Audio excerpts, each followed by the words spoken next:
All right, well, good morning, everyone. I think we're going to get started. So Marshall's going to be talking to us about using R to scrape some data off the web, which I think is a really cool idea. And also as a reminder, we're looking for people to give talks.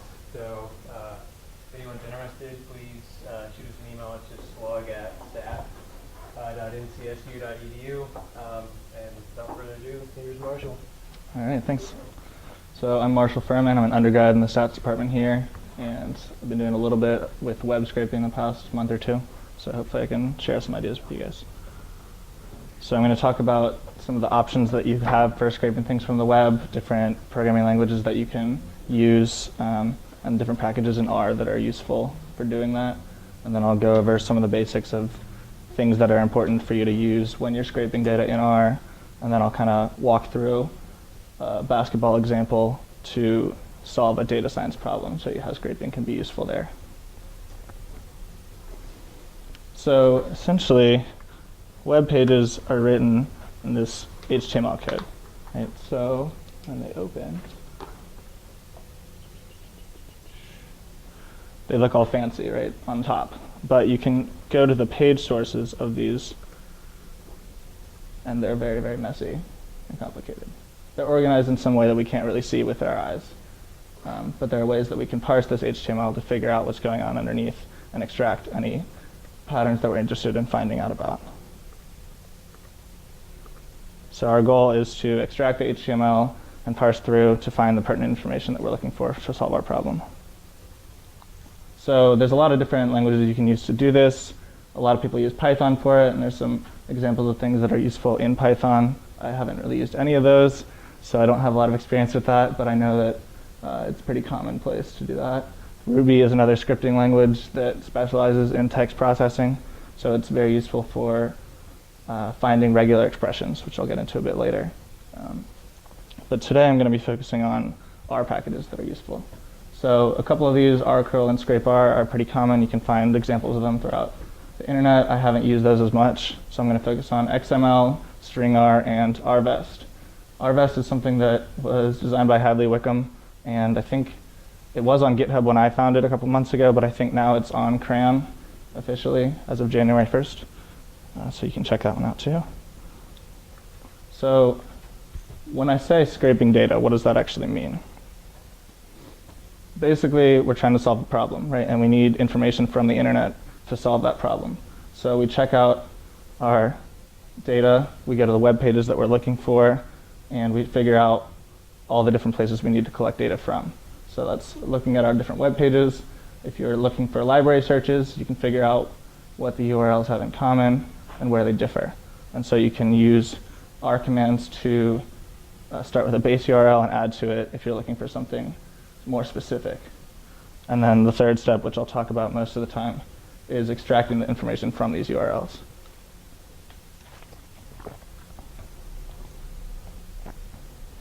So regular expressions are kind of patterns within search strings in the HTML code. And so we use them to search through the HTML if we don't know exactly what we're looking for, but we have kind of an idea of what it looks like. And so this example is, if you're looking for words that start with C, you can use the regular expression code to search different strings, different sentences, things like that, and it'll return results. Links like this will tell you how to find the pattern that you need to identify your data. So in this example, we were looking for words starting with C. So I go here and I say start of word, and it says here's the regular expression code. So slash open or lesson sign. So I have slash open, and C is what I want to start with. In R, you have to have an extra slash because it uses an escape character, but that's fine. So some of the common R functions that you can use, and that what these packages will later build on. You can split strings by common delimiters. So we have a sentence or a really long piece of information that we need to spread out into important parts. And so you can split based on a space, a comma, any kind of delimiter that you have. You're trying to parse your information. You can select substrings of this data that you're interested in, which is something I'll use a lot later. You see in the examples. Yeah. Are these base R functions or these? These are base R, yeah. All the ones here are base R. And another base R is the paste function, which comes in handy when you're building URLs.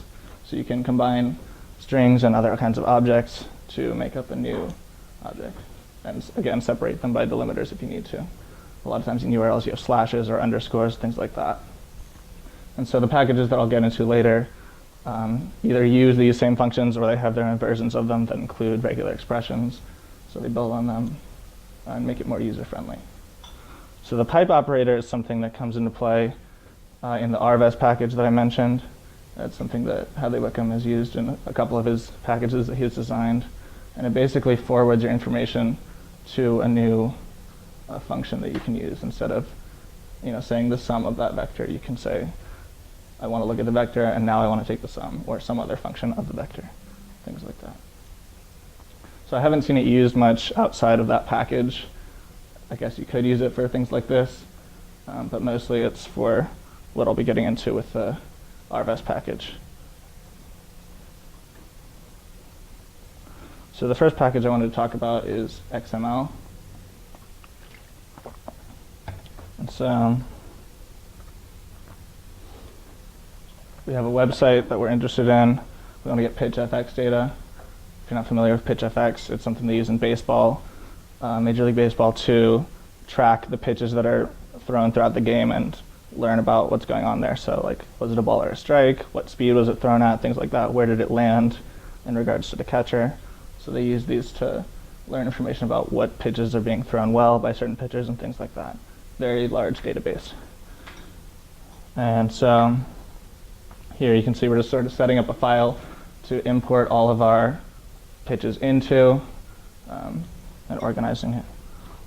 And so this is what the website looks like. And so XML is sort of a stricter version of HTML, and then it has this tree format with these different branches that you can select. So I think the one here said 2009, May 2nd. So we can go down to the 2009 branch, May 2nd, and you have all the games that happened that day. You can choose a game, and again, there are more branches within that game to find information.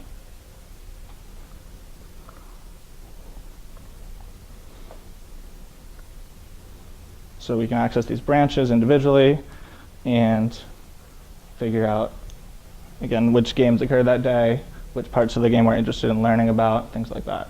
And so this was some code that other people put together that I was not a part of, but eventually it gets very, very complicated to parse.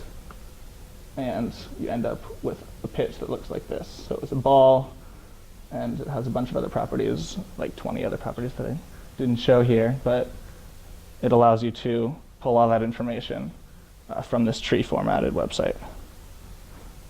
And so the URLs you can see are just extensions of the branches that you're choosing from.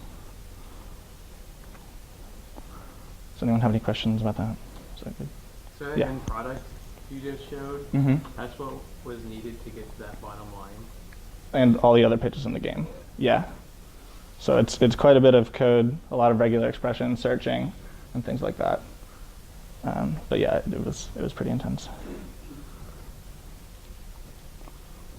So the RVS package works with something called a selector gadget tool, which is basically a browser extension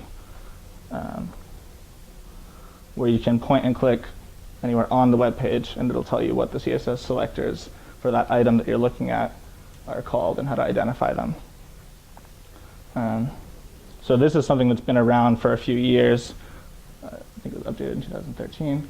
And other packages in Python and Java use this tool to identify things on HTML pages. But this package was just recently invented, and so it uses that tool to pick parts out of a web page.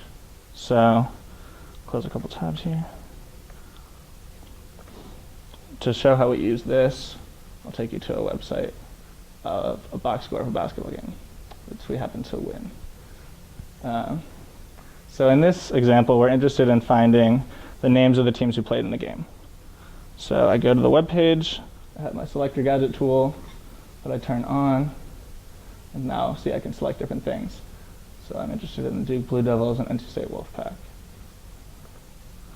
So you select something and it tells you in yellow what the other things with that kind of title look like. And so you can rule out some of them. So I don't want this. And now it has NC State and Duke, and that's all that's left. There's 2 items here. So this extension is what we need, this team color strip TH, which I'll show on the next slide. So we have our URL we go to. Now we have our team color strip TH CSS selector. And then these are the functions that the package uses to pull that information from the web page. So you're parsing this HTML page, that's the box score. And then I made an object called team names that says box score. Within that, I'm going to call this selector. And within that, I'm going to print out the text that's within the selector. And this is what it prints out. This is exactly what we were looking for. And so within here, you have a TH, and there's lots of other HTML tags that'll show up. So there are websites that can identify those tags and tell you what's going on. I'm not going to get into that much. Okay, so the next example is a lot more involved with basketball. So I'll take a break for a second if anyone has any questions.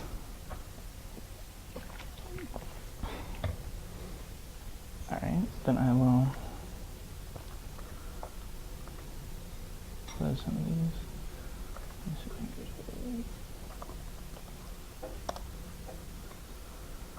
So I'll do a little shameless plug here for the Sports Stats Club. So this is something that I'm a part of on campus, and Dr. Post is one of our faculty advisors. So we do a lot of kind of analytics to understand what's going on in different sports. And so this basketball example that I'll show you is something that I'm doing for a project in the club. And I'm trying to understand, we're going to try and understand how to simulate basketball games and predict March Madness, things like that. So you need a lot of data to do that. So there's lots of information on here.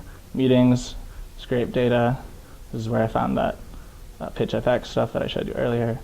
Lots of information on here. So Jason previously had done, Jason Osborne had done stuff in Perl, so there's a Perl file on there. If anybody wants to learn a little Perl, you might look at that. Yeah, very cool. Yeah, so check us out.